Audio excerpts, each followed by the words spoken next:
también le vamos a pedir de que se exijan un poquito más y traten de sacarse todas las dudas. Nosotros tenemos todos los medios para que ustedes evacúen cualquier duda que tengan con respecto a cualquier clase de la que estamos dando y puedan comunicarse tanto con Mili, con Andrea, con José, conmigo, a través de la página, y todas las dudas. No hay preguntas sonsas ni tontas. Las preguntas todos siempre tienen una razón, así que yo espero que las preguntas que ustedes tengan, dudas que ustedes tengan, las comuniquen. Bueno, como les decía, recién vamos a comenzar hoy a desarrollar este tema que se llama coronariografía. La coronariografía es un estudio hemodinámico, angiográfico, diagnóstico de técnica retrógrada. Voy a repetir qué es técnica retrógrada porque es muy importante. Cuando hablamos de técnica retrógrada, lo que estamos diciendo es que vamos a invadirlo al paciente y vamos a progresar el material de estudio en el sentido contrario al que fluye la sangre. Por lo tanto, ya sea por una vía radial, por una vía humeral o por una vía femoral, cuando nosotros avanzamos el catéter, lo avanzamos siempre en el sentido contrario al que fluye la sangre. La coronariografía también es un procedimiento de técnica retrógrada. Esto ténganlo claro porque es muy importante. Lo que es muy importante tener en claro, y vamos a desarrollarlo ahora, es que la coronariografía es un estudio que tiene una indicación secundaria. ¿Qué quiere decir que tiene una indicación secundaria? Significa que no vamos a hacer el estudio en forma directa. Hay un solo caso donde el paciente se lo interna y se lo lleva a un laboratorio de hemodinamia para hacerle un cateterismo o para hacerle una coronariografía. Y es el caso del infarto agudo de miocardio. Esta parte la vamos a dejar para el último. Y lo vamos a dividir en ese caso, que es el infarto agudo de miocardio, y a lo que nosotros denominamos el paciente ambulatorio. ¿Por qué llega un paciente a hacerse una coronariografía? Normalmente llega el paciente con un dolor de pecho o angor pectoris. O sea, es una molestia que empieza a sentir el paciente en un determinado momento. Lo que hay que diferenciar, y es muy importante diferenciarlo, sobre todo para el médico cuando recibe este tipo de paciente, es de que el paciente va a comentarle al médico de que tiene un dolor en el pecho. El pecho no tiene que doler. El pecho no duele normalmente, salvo de que el paciente haya hecho algún esfuerzo donde puede haber sentido una molestia en alguno de los músculos pectorales, como puede ser un desgarro por una fuerza excesiva que haya hecho, o también si el paciente tiene algún dolor retroesternal que corresponde a una osteocondrosis, que puede ser una osteocondrosis que el paciente ya viene desarrollando con el paso de los años. Esas molestias hay que diferenciarlas con lo que es un angor pectoris, con lo que es un verdadero dolor de pecho producto del taponamiento de alguna de las arterias coronarias. Hecha la diferenciación, si el médico diferencia perfectamente de que lo que está manifestando el paciente es un dolor de pecho producto de alguna estenosis de una arteria coronaria, tiene que empezar a hacer estudios que son estudios no invasivos. Y vuelvo a repetir, por eso decimos de que la coronariografía es un estudio que tiene indicación secundaria. Vamos a investigar, el médico tratante, el médico clínico o el cardiólogo clínico, va a empezar a investigar qué lo trae al paciente con este dolor de pecho. Descartado lo que dije recién, una osteocondrosis o algún desgarro pectoral, lo que va a hacer el médico es solicitarle un electrocardiograma para ver si la actividad eléctrica del corazón es normal o tiene alguna alteración. Le va a pedir una radiografía de tórax, donde básicamente lo que quiere ver es el índice cardiotorácico de ese paciente para ver si tiene un corazón normal o si tiene un corazón que se está empezando a agrandar. O sea, si el paciente está sufriendo una cardiomegalia grado 1, una cardiomegalia grado 2 o una cardiomegalia grado 3. Para eso es la radiografía de tórax. Y por último, le va a pedir lo que se conoce con el nombre de análisis de rutina. O sea, un laboratorio donde básicamente el paciente traiga en ese resultado de laboratorio un recuento de glóbulos rojos, un recuento de glóbulos blancos, un recuento de plaquetas, ver los niveles de colesterol en sangre, los niveles de triglicéridos en sangre, y con todo esto el paciente va a volver al médico, o sea, con esa radiografía de tórax, con ese electrocardiograma y con esos análisis. Lo que va a hacer el médico cuando vea estos resultados es descartar de que el problema del paciente sea de las arterias coronarias, o bien, si sigue sospechando de que el paciente tiene un problema coronario, va a pedir un estudio un poco más sofisticado que se conoce con el nombre de ergometría, o que muchos lo conocen con el nombre de prueba de esfuerzo. ¿En qué consiste la ergometría o prueba de esfuerzo? La ergometría o prueba de esfuerzo, en algunos lugares tienen la bicicleta para que el paciente pedalee, y mientras el paciente va pedaleando, tiene conectado un electrocardiograma que va viendo cómo estaba el electrocardiograma en reposo antes de que empezara a pedalear, y cómo está el electrocardiograma a medida que va haciendo un esfuerzo. En algunos otros lugares tienen directamente una, para trotar, para correr, una cinta, y exactamente lo mismo que la bicicleta. Se le van poniendo frenos o cargas para que el paciente se esfuerce un poco más y ver cómo reacciona ese electrocardiograma durante el esfuerzo. Si eso diera positivo, o sea, tuviera un marcador de que hay alteraciones electrocardiográficas, y el médico todavía no quiere hacer la coronariografía, porque en esto hay que distinguir, hay algunos cardiólogos o algunos médicos clínicos cardiólogos que son más invasivos y otros son menos invasivos, prefieren más los tratamientos.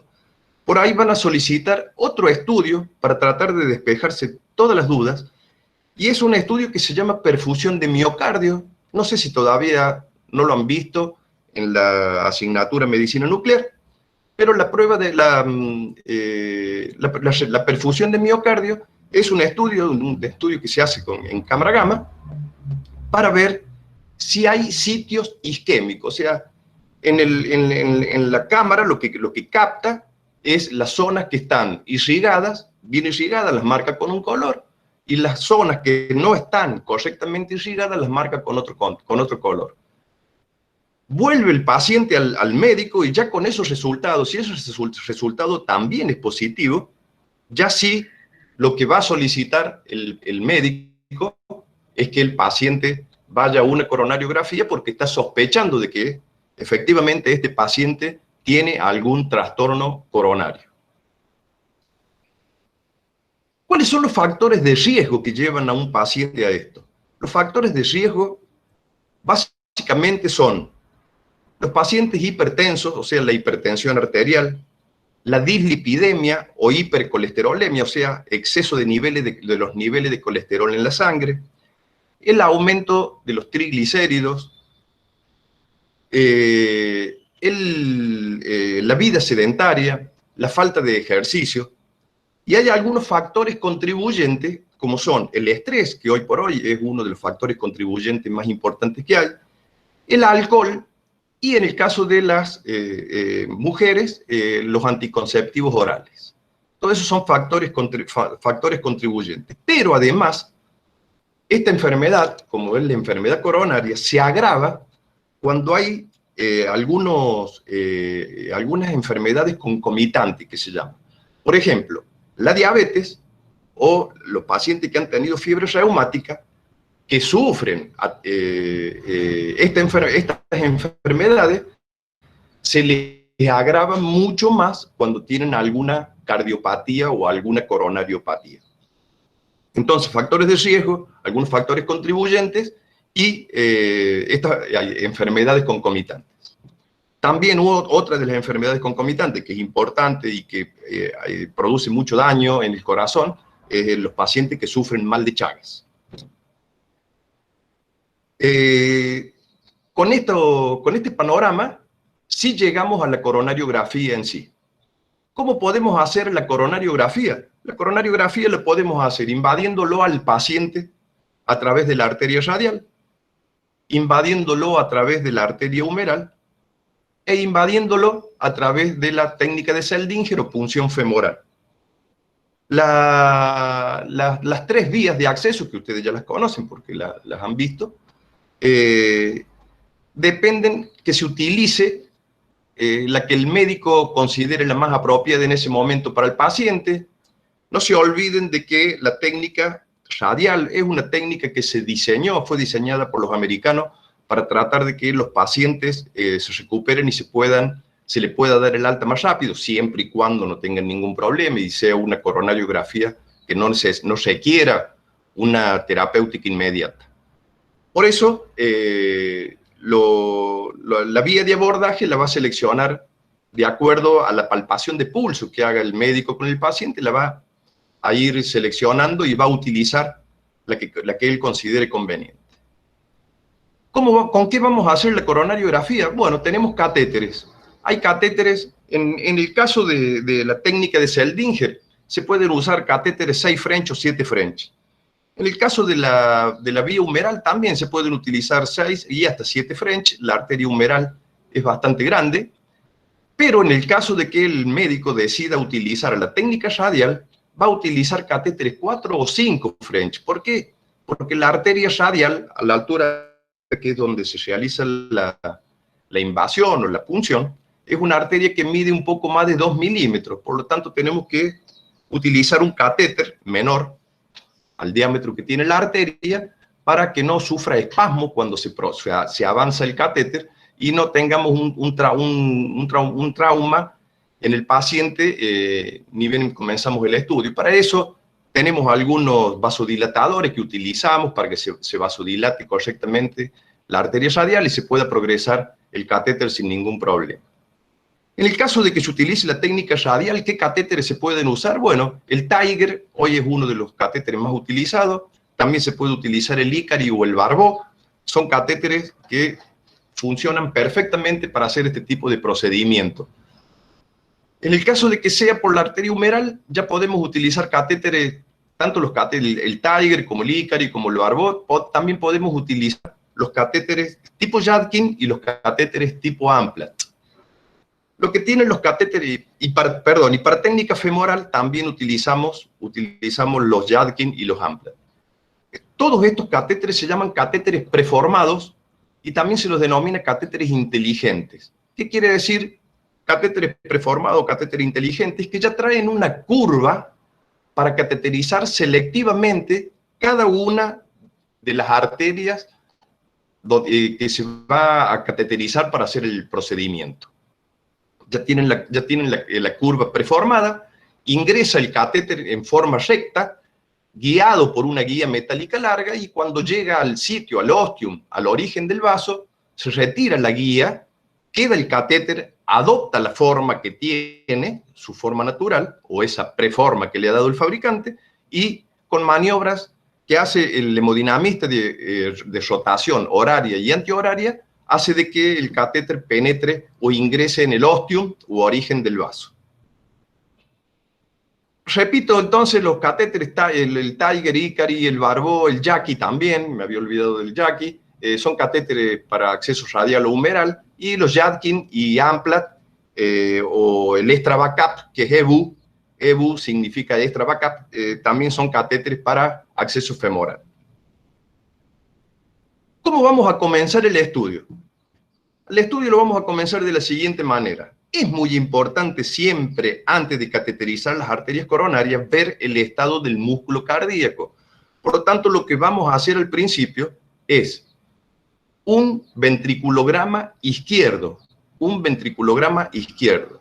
El ventriculograma izquierdo lo vamos a hacer con un catéter Pictet, utilizando aproximadamente unos 30 centímetros cúbicos en pacientes adultos. Estamos hablando de pacientes adultos. Los pacientes no entran en esta parte, los pacientes pediátricos. No hay coronariografía para pacientes pediátricos.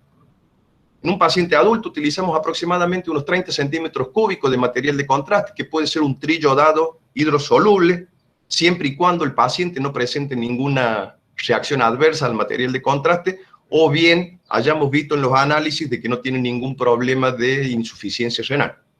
Si esto ocurriera, que el paciente tuviese algún problema de insuficiencia renal, ya fuese leve o moderada, o el paciente fuera alérgico al yodo, sí tenemos que cambiar, utilizar un material de contraste hexayodado, y si fuera dentro de lo posible, utilizar un no iónico.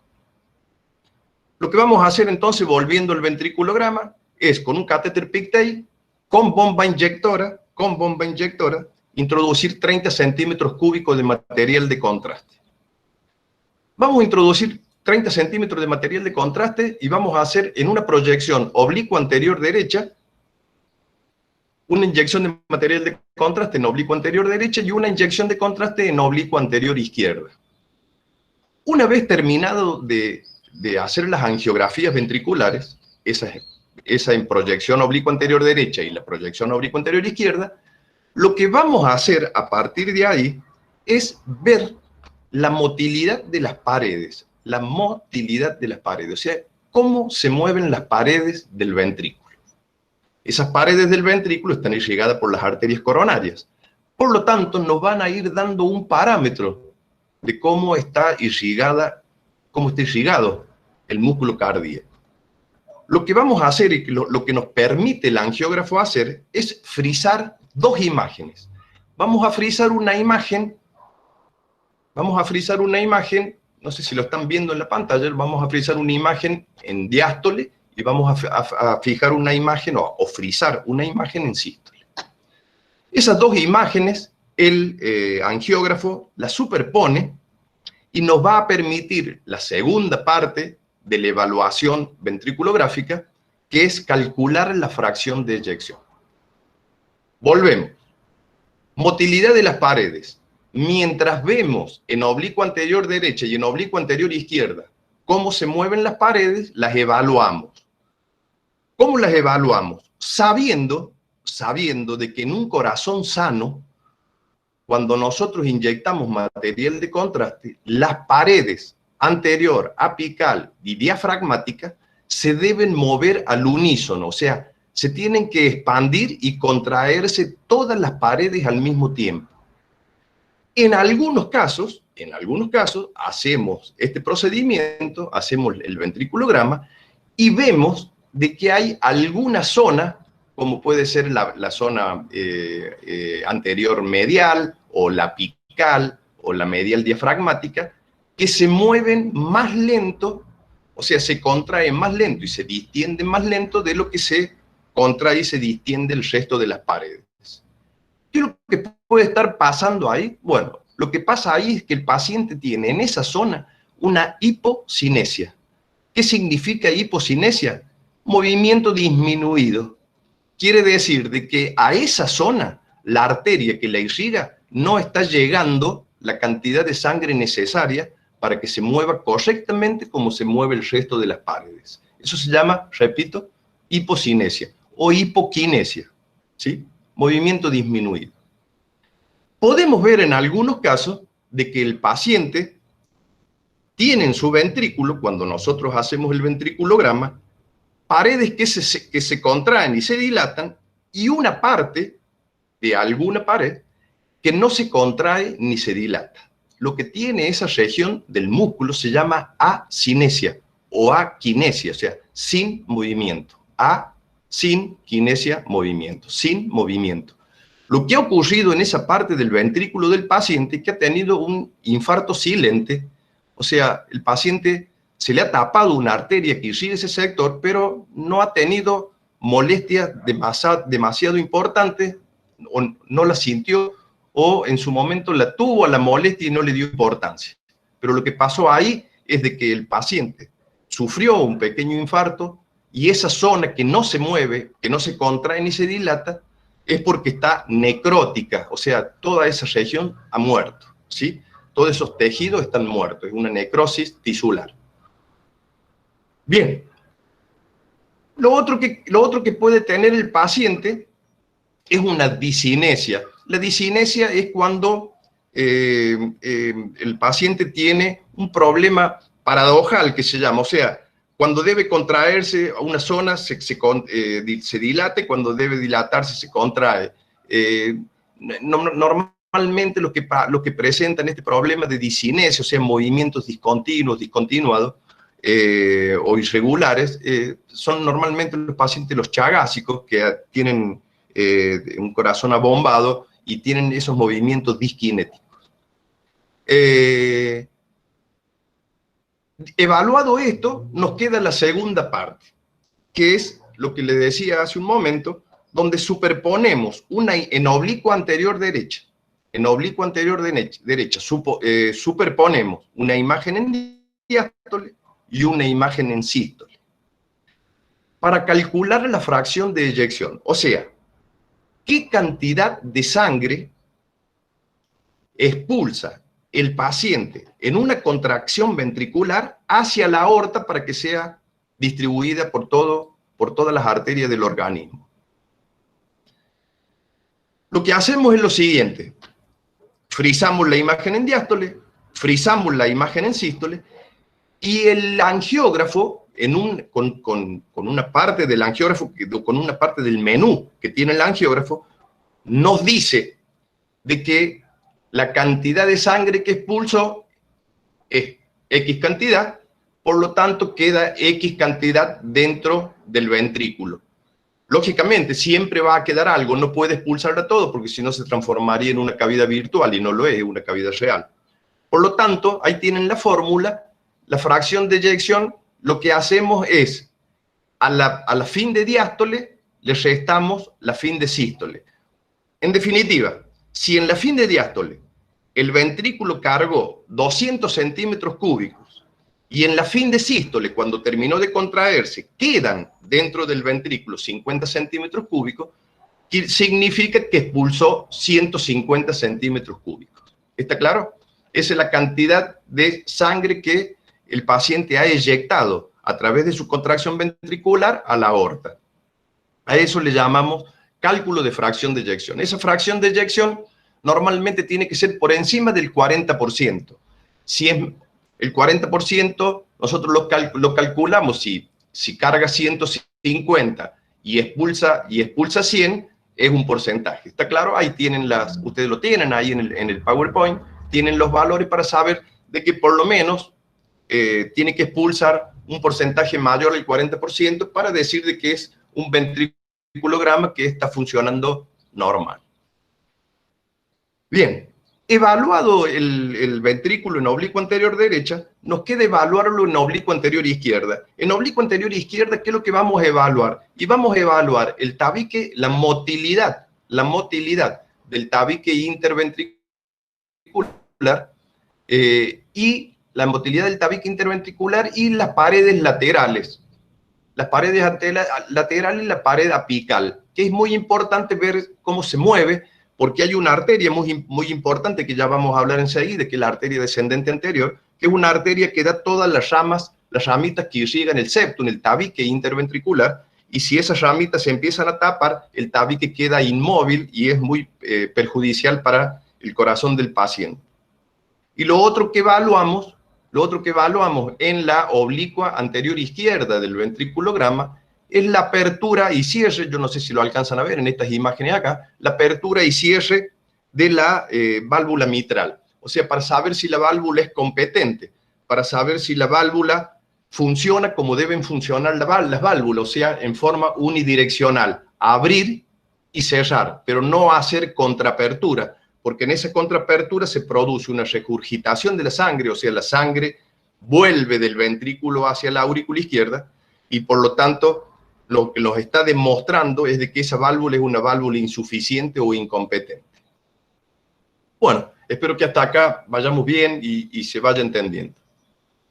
Hecho el ventriculograma, pasamos al estudio de las arterias coronarias. Profe, espera un minutito así Andrea corte y vuelve a grabar.